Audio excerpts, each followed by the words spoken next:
नमस्कार, प्रणाम, जय श्री राम। कैसे हैं आप सभी लोग। तो आज का हमारा टॉपिक है प्रकाश का व्यतिकरण। ठीक है, तो आज हम लोग जो है प्रकाश के व्यतिकरण के बारे में अध्ययन करेंगे।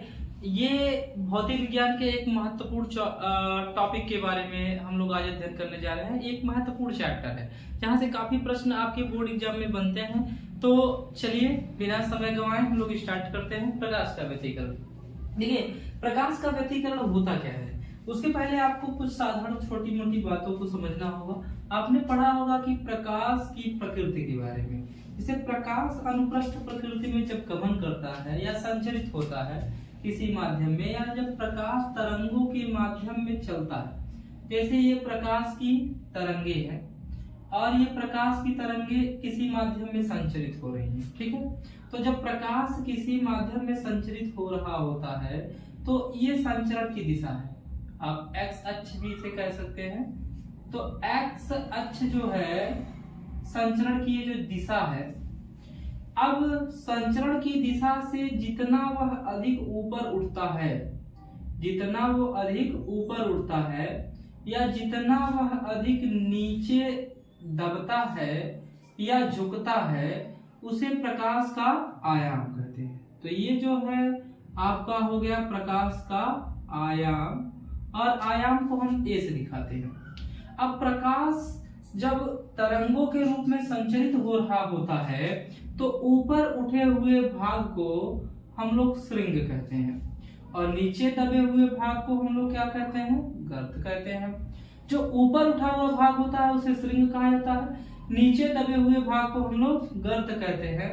अब देखिए, एक श्रृंग यहाँ है, दूसरा श्रृंग यहाँ है, और दो श्रृंगों के बीच की जो दूरी होती है, दो श्रृंगों के बीच की जो दूरी होती है उसे हम लोग तरंग दैर्घ्य कहते हैं। क्या कहते हैं, तरंग दैर्घ्य कहते हैं।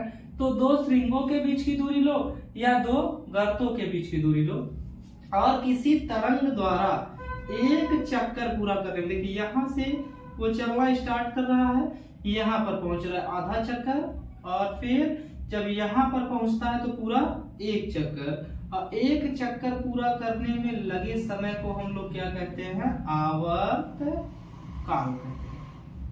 ठीक है, आवर्त काल कहते हैं। हमने किसी तरंग के बारे में एक छोटे मोटे चीजों को सीखा जो इसके पहले वाले या आप पहली की कक्षाओं में पढ़ चुके होंगे। ठीक है, तरंग किसी माध्यम में संचरित हो रही है, तो संचरण से वह जितना अधिक ऊपर उठती है उसे तरंग का आयाम कहते हैं, जितना अधिक नीचे जाती है उसे तरंग का क्या कहते हैं, आयाम कहते हैं। ऊपर उठे भाग को श्रृंग, नीचे दबे भाग को गर्त, दो श्रृंगों या दो गर्तों के बीच की दूरी को तरंग दैर्घ्य कहते हैं, और आवर्तकाल कहते हैं। और एक सेकंड में चक्करों की जो संख्या होती है, मतलब ये जो कितने चक्कर एक सेकंड में ये मान लेते हैं, चक्करों की संख्या को आवृत्ति कहते हैं, और आवृत्ति को यहाँ पर एन से दिखाते हैं। तो आवृत्ति एन और इसका मात्रक हो गया हर्ट। तो ये जो तरंग विस्थापित हो रही है, तो ये इसके लिए विस्थापन का समीकरण होता है y बराबर a sin omega t minus kx। जहां पर ओमेगा के बारे में आपको ने पढ़ा होगा, इसे हम लोग क्या कहते हैं, कोणीय वेग कहते हैं। इसे हम लोग कोणीय वेग कहते हैं। ए आयाम है और के आपका जानते ही है नियतांक होता है। ठीक है, के आपका नियतांक होता है। तो ये हो गया कुछ तरंग के बारे में साधारण सी जानकारी। अब हम प्रकाश के व्यतिकरण के बारे में आपको बताते हैं कि जब एक ही आवृत्ति की दो प्रकाश तरंग है, एक ही आवृत्ति की हो, मतलब एक सेकंड में चक्करों की संख्या दोनों की सेम हो, एक ही आवृत्ति की दो प्रकाश तरंग जब किसी माध्यम में संचरित हो रही होती हैं, तो उनके अध्यारोपण में कुल ऊर्जा में परिवर्तन, या जब उन तरंगों का अध्यारोपण होता है तो या तो ऊर्जा में हानि होती है या तो ऊर्जा में वृद्धि होती है। तो ऊर्जा में परिवर्तन ही क्या कहलाता है, प्रकाश का व्यतिकरण कहलाता है। अब बात समझेंगे, थोड़ा सा इसको हम मिटा दे रहे हैं।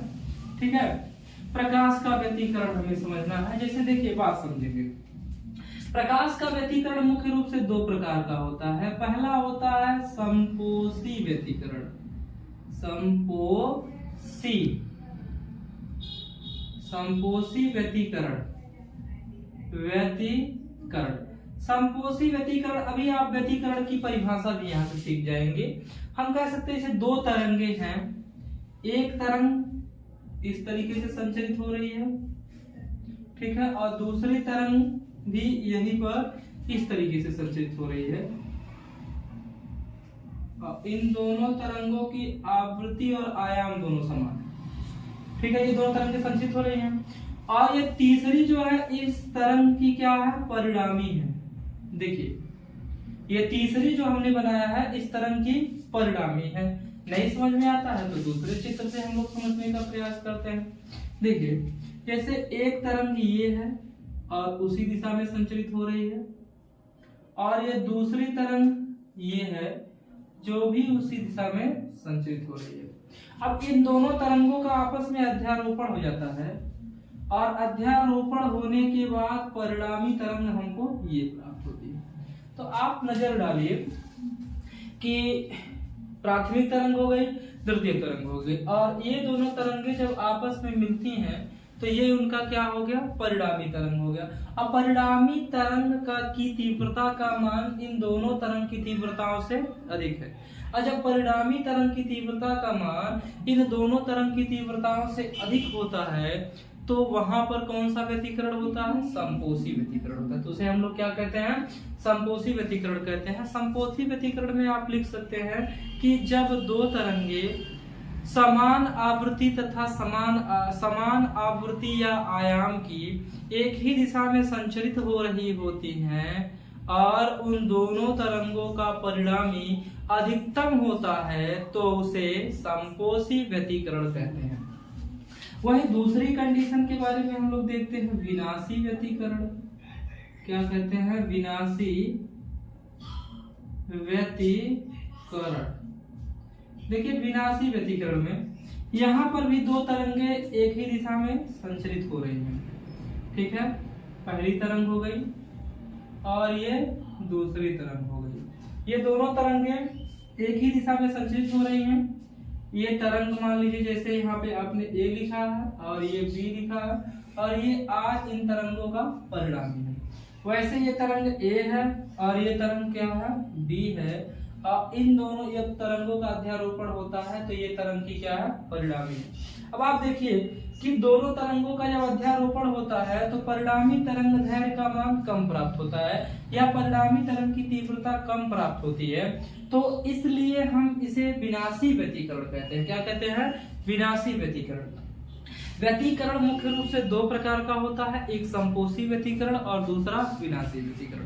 संपोषी व्यतिकरण किसे कहते हैं, व्यतिकरण में जब दो तरंगों का अध्यारोपण होता है और परिणामी तीव्रता का मान अधिक प्राप्त होता है तो उस स्थिति में हुए व्यतिकरण को संपोषी व्यतिकरण कहते हैं। और व्यतिकरण की घटना में जब दो तरंगों की व्यतिकरण में परिणामी तीव्रता का मान कम होता है तो उसे क्या कहते हैं, विनाशी व्यतिकरण कहते हैं, ठीक है। तो आपने व्यतिकरण के बारे में यहाँ पर सीख लिया, ठीक है। आप इसे क्या करिए, नोट डाउन कर लीजिए, या अगर आप बनाना चाहते हैं तो आप इसे बना भी सकते हैं, ठीक है। अब ये हमने पढ़ लिया, अब इसके आगे हम लोग चलते हैं। देखिए इसके आगे हम लोग चलते हैं। इसके आगे का सबसे महत्वपूर्ण टॉपिक है ये कि दो तरंगों के व्यतिकरण में हम लोग को पढ़ना है, दो तरंगों के व्यतिकरण में परिणामी, दो तरंगों के व्यतिकरण में परिणामी तीव्रता का व्यंजक, तीव्रता का व्यंजक, ठीक है। आप देखिए यहाँ पे चित्र से आप समझने का प्रयास कीजिए। मान लीजिए कि ये कोई माध्यम है और इस माध्यम में ये तरंगे संचरित हो रही हैं। ये पहली तरंग हो गई और ये दूसरी तरंग हो गई। पहली तरंग के विस्थापन का समीकरण y1 है, y1 बराबर a1 sin omega t minus kx है। और दूसरी जो तरंग है उसके विस्थापन का समीकरण है y2 बराबर a2 sine omega T minus के एक्स प्लस हम फाई लिख रहे हैं। यहाँ पर फाई क्या है, तो फाई आपका कलांतर होता है, ठीक है। फाई आपका जो है कलांतर। तो दो तरंगे हैं और दो तरंगे किसी माध्यम में संचरित हो रही हैं। जब ये दो तरंगे किसी माध्यम में संचरित हो रही हैं, तो जब दो तरंगे किसी माध्यम में संचरित हो रही होती हैं तो उन दोनों तरंगों का अध्यारोपण होता है। तो तरंग के अध्यारोपण के सिद्धांत से, अध्यारोपण के सिद्धांत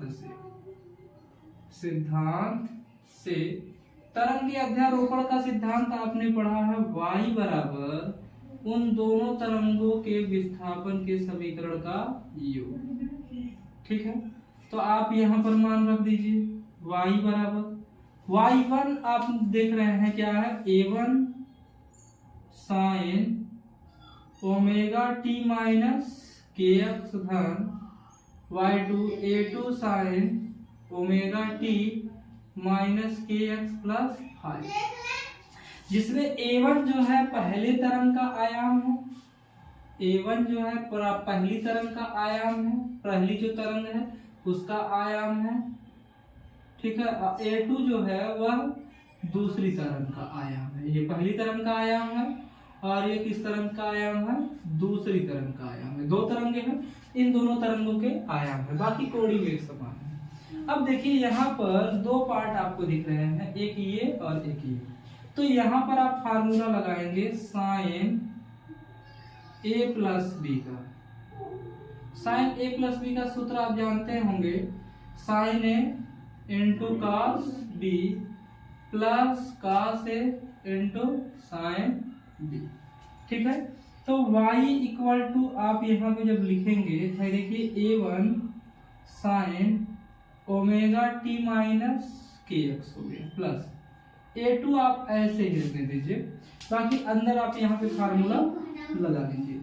हो जाएगा साइन a इतने को मान रहे हैं तो हम लिखेंगे ओमेगा टी माइनस के एक्स इंटू कास b की वैल्यू हमने माना 5 प्लस फार्मूले के हिसाब से फिर कास a की वैल्यू है ओमेगा टी माइनस के एक्स इंटू साइन b की वैल्यू है 5, ठीक है। अब आप a का गुणा करा दीजिए, ठीक है। a का गुणा कराएंगे तो हो जाएगा y equal to a1 sine omega T minus k plus a2 sine omega T minus के x into cos 5 plus a2 का गुणा इसमें होगा तो ये हो जाएगा a2 cos omega T minus के एक्स इंटू साइन 5। अब आप इसे दो पार्ट में देख सकते हैं। एक पहला पार्ट आपका ये हो गया,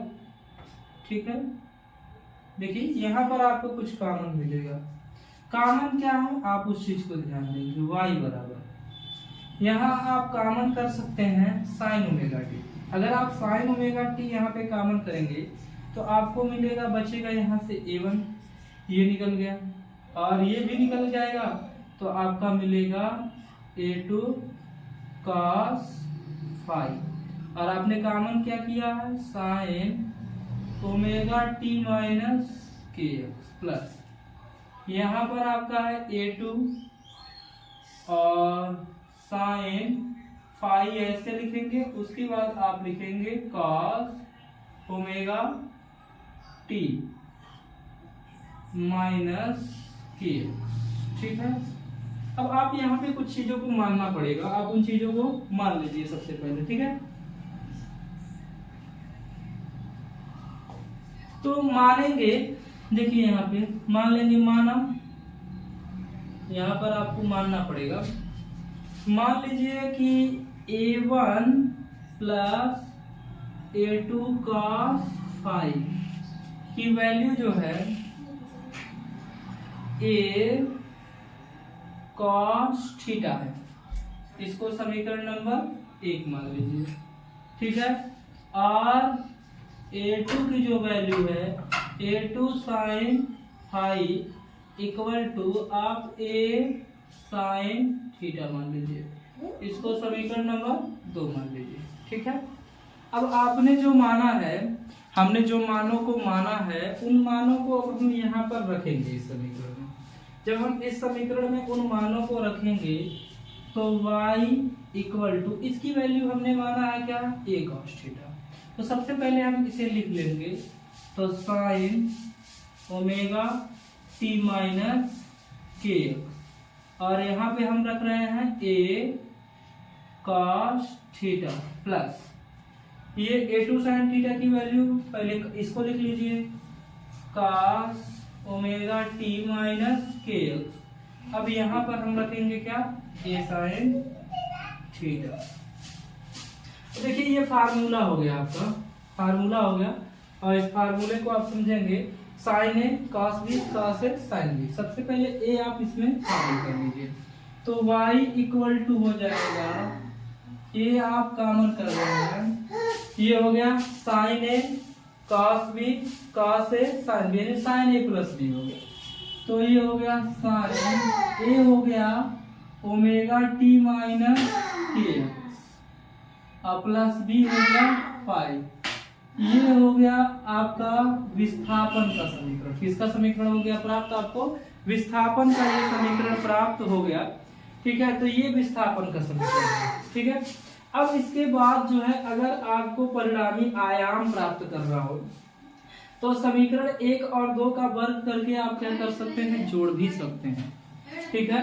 तो हमें अगर आप परिणामी आयाम प्राप्त करना हो तो परिणामी आयाम के लिए लिखेंगे, परिणामी आयाम के लिए, परिणामी आयाम के लिए समीकरण 1 व 2, समीकरण 1 व 2 का वर्ग कर जोड़ने पर आप समीकरण 1 व 2 का वर्ग करेंगे। देखिए यहाँ पे थोड़ा मिस्टेक है, अगर आप इसे 1 माने हैं तो इसे 2 और 3 मानेंगे, तो यहाँ पर भी आप 2 और 3 करेंगे, इसका वर्ग करेंगे, इसका वर्ग करेंगे। तो देखिए इसका वर्ग जब आप करोगे तो हो जाएगा a1 प्लस a2, और ये कितना है cos 5 का होल वर्ग, और प्लस ये आपका हो जाएगा यहाँ से a2 sin 5, है ना, a2 sin 5 का होल वर्ग equal to a cos theta का होल वर्ग धन a sin थीटा का होल वर्ग। जब आप इसका विस्तार करेंगे तो a1 का स्क्वायर धन a2 स्क्वायर, और ये हो जाएगा cos स्क्वायर i धन 2a1 a2 cos 5 प्लस इसको लिखेंगे a2 square sin square 5 equal to a square cos square theta plus a square sin square theta, ठीक है। ये चीजें इतनी हो गई।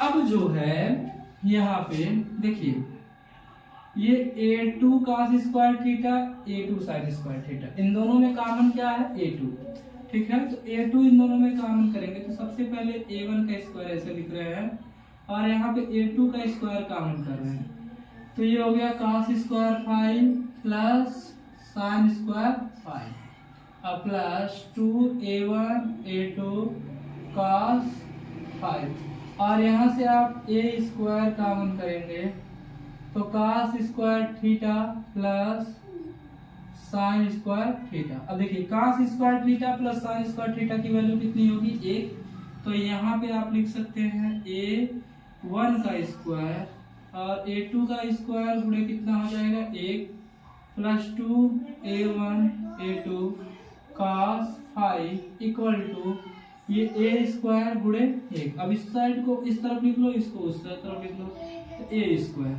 A1 का स्क्वायर धन A2 का स्क्वायर धन 2A1 A2 cos फाई।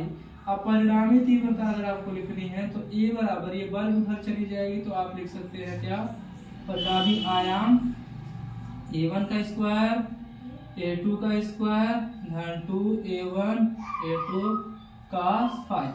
तो ये आपने प्राप्त कर लिया परिणामी आयाम, ठीक है, आपने यहाँ पर इसे प्राप्त कर लिया परिणामी आयाम।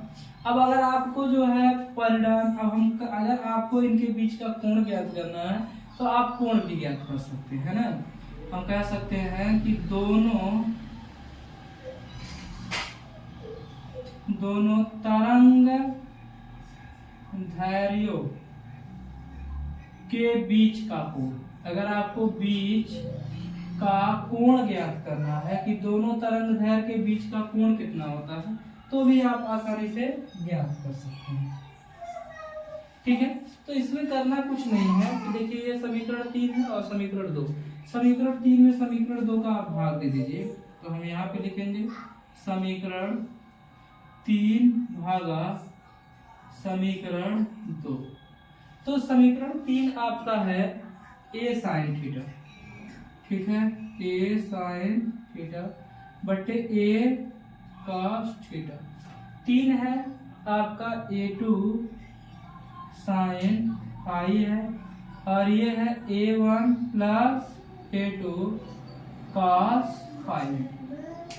यहाँ a से a कैंसिल हो जाएगा, ठीक है, और sin बटे cos tan theta equal to A2 sin phi plus A1 into A2 cos phi, ठीक है। तो ये निकल गया इनके बीच का कोण, ठीक है। इतनी बात आपको समझ में आई? अगर इतनी बात आपको समझ में आई हो तो एक बार आप जो है इसका स्क्रीनशॉट ले लीजिए, ठीक है। उसके बाद हम आगे चलते हैं, ठीक है, फिर से आगे चलते हैं। तो आपने इसका स्क्रीनशॉट ले लिया होगा, ठीक है। हम यहाँ पर आगे चलते हैं। देखिए ऊपर वाला हम यहाँ से मिटा दे रहे हैं और ये तरंग को भी मिटा दे रहे हैं, ठीक है। इसकी हमें अभी कोई जरूरत नहीं है।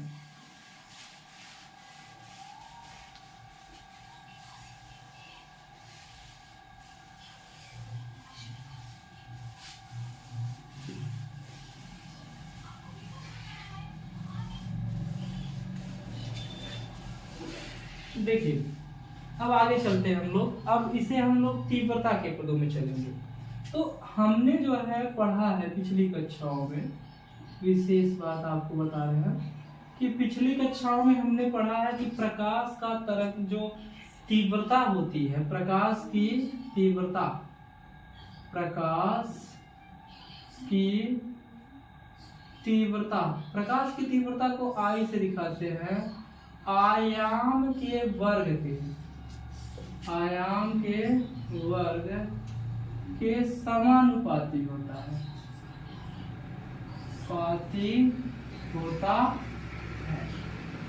ये आयाम की वर्ग के समानुपाती होता है। अर्थात हम इसे लिख सकते हैं कि प्रकाश की तीव्रता आई जो होती है वह आयाम के वर्ग के समानुपाती होती है। अब जब समानुपाती का चिन्ह हटता है तो एक नियतांक k प्राप्त होता है, ठीक है। अब यदि तीव्रता, देखिए अब यहाँ पर आप फार्मूला यही है आपके पास, ठीक है, आपके पास फार्मूला यही है। अगर आप ले सकते हैं कि आयाम, प्रकाश का आयाम आपने पढ़ा है a square equal to A1 square A2 square A1 A2 cos phi, ठीक है। तो अगर आप इसे लिखना चाहेंगे, अगर आप इसे क्या करना चाहते हैं, लिखना चाहते हैं, तो देखो ये तो आपका हो गया I इक्वल टू, ये हो गया। अब A1 इक्वल टू अगर आप लिखना चाहते हैं, A1 इक्वल टू तो हो जाएगा K I, या आप क्या कर सकते हैं, प्रकाश की तीव्रता लिखना चाहते हैं तो हम लिख सकते हैं यहाँ पे I, ठीक है। सॉरी यहाँ पे देखिए थोड़ा मिस्टेक है। प्रकाश का की जो तीव्रता होती है, प्रकाश की तीव्रता I जो होती है, आयाम के वर्ग के समानुपाती होती है। जब समानुपाती का चिन्ह हटता है तो एक नियतांक क्या प्राप्त होता है, k प्राप्त होता है। ठीक है, यही है I = k a का स्क्वायर। अब k का हम सब में गुणा करा सकते हैं, कोई जरूरत नहीं, दिक्कत नहीं है। हम यहाँ पर भी k का मान लीजिए गुणा करा रहे हैं तो k a का स्क्वायर, k a1 का स्क्वायर इंटू k a2 का स्क्वायर धन, ये हम रूट में k ले रहे हैं, a1 अलग से है इंटू रूट में k a2 into cos five. अब देखिए यहाँ पर k a का स्क्वायर प्रकाश की तीव्रता I हो गया, k a1 का स्क्वायर प्रकाश की तीव्रता I1, k a2 का स्क्वायर प्रकाश की तीव्रता I2, इन दोनों में k ही है तो ये I1 इंटू I2 होगा, वो भी रूट के अंदर होगा। ठीक है, क्योंकि अगर आप इसे वर्ग कर लेते हैं तो ये वर्ग के अंदर चला गया, देखिए रूट में लिखे हैं, रूट वर्ग रूट, ये k हो गया, सबका किसी को बुरा हो गया। तो आप इसे लिख सकते हैं I इक्वल टू ये हो जाएगा k को आपने लिखा है I plus I2 plus 2, sorry यहाँ पे देखिए 2 मिस्टेक हो गया है, 2 रहेगा 2 I1 इंटू I2 और ये हो जाएगा cos 5। ठीक है, cos 5 हो जाएगा, ये आपका रूट में रहेगा। तो I इक्वल टू अगर आप पूरा लिखेंगे तो I1 प्लस I2 प्लस 2 और ये रूट में कर देंगे हम I1 इंटू I2 cos 5। तो ये निकल गया हमारी परिणामी तीव्रता, निकल गई परिणामी तीव्रता। ठीक है, अब परिणामी तीव्रता निकल गई तो यहाँ पर कुछ विशेष बात आपको ध्यान में रखना है। विशेष बात ये है कि संपोषी व्यतिकरण,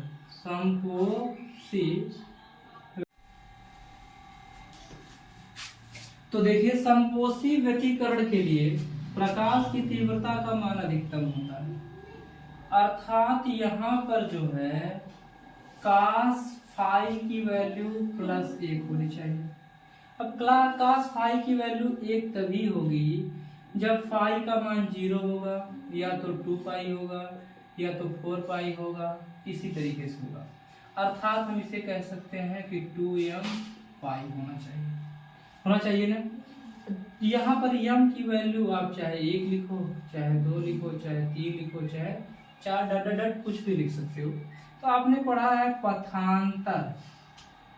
पथांतर बराबर, पथांतर को डेल्टा x से दिखाते हैं, लैम्डा बटे 2 पाई गुणे क्या होता है, कलांतर। क्या होता है, कलांतर। तो पथांतर है delta x equal to lambda बटे 2 पाई। अब कलांतर कितना है, कलांतर देखिए फाई इक्वल टू कितना आया है, 2m पाई। तो पाई से पाई कैंसिल, 2m से 2m कैंसिल। तो यहाँ पे थोड़ा सा देखिए मिटाना पड़ेगा। ठीक है, मिटाना पड़ेगा। अगर आप नोट कर चुके हैं इधर वाला तो हम मिटा दें, एक बार स्क्रीनशॉट इसका ले लीजिए। ठीक है, तो मिटाया जाएगा। देखिए तो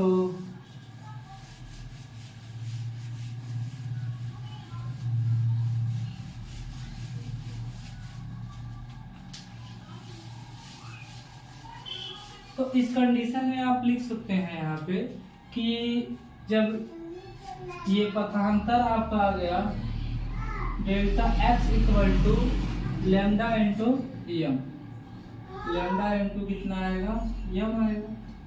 ठीक है, तो इस कंडीशन में जब फाई का मान 1 रखेंगे तो तीव्रता, देखिए तीव्रता जो प्राप्त होगी वो अधिकतम प्राप्त होगी। तो आई मैक्स लिख दे रहे हैं, ये हो जाएगा I1 और ये हो जाएगा I2 और ये हो जाएगा 2 करड़ी में I1 इंटू करड़ी में I2 और इसकी वैल्यू 1 हो जाएगी। तो आप इसे डायरेक्ट लिख सकते हैं I max equal to I1 plus I2 का होला। ये तीव्रता हो गया। और सेम इसी तरीके से आप आयाम भी लिख सकते हैं। तो आयाम के पदों में लिखोगे तो I max equal to k हो गया, बस यहीं पे A1 प्लस A2 का होला बस। ये आपका एक तो आपका आया तीव्रता और दूसरा आपने निकाला क्या, आयाम। वही विनाशी व्यतिकरण के लिए समझेंगे, विनाशी व्यतिकरण के लिए, व्यतिकरण के लिए, विनाशी व्यतिकरण के लिए cos फाई की वैल्यू जो है -1 होनी चाहिए। तो cos फाई की वैल्यू कब -1 होगी, जब फाई का मान पाई होगा, या तो 3 पाई होगा, या तो 5 पाई होगा, डैट डैश होगा। अर्थात आप कह सकते हो कि फाई की वैल्यू 2m-1 होनी चाहिए। तो पथांतर डेल्टा x इक्वल टू कितना हो जाएगा, लैम्डा बटे 2 पाई, और ये हो जाएगा 2m-1 हो जाएगा। हो जाएगा कि नहीं हो जाएगा, या m-1 जो भी कह सकते हो, ये हो सकता है। अब इस कंडीशन में परिणामी तीव्रता अगर आप लिखोगे तो परिणामी तीव्रता का मान क्या होगा, न्यूनतम होगा। तो हम लिख सकते हैं परिणामी तीव्रता तो I मिनिमम होगा यानी न्यूनतम होगा। तो सेम वही चीज आप माइनस में रखेंगे तो I माइनस I2 का होल वर्ग, यहाँ पर एक जगह पे माइनस रखोगे तो ये I1 माइनस I2 का होल वर्ग हो जाएगा। और आयाम के पदों में अगर आप लिखना चाहेंगे तो ये हो जाएगा के A1 माइनस A2 का होल वर्ग। तो यहीं पर जो है आज अपने लेक्चर को खत्म किया जाता है। इसके आगे हम लोग कंटिन्यू करेंगे, महज 10 से 15 मिनट का वीडियो अगला होगा जिसमें पूरा चैप्टर फिनिश हो जाएगा। तो आज के लिए बस इतना ही, धन्यवाद।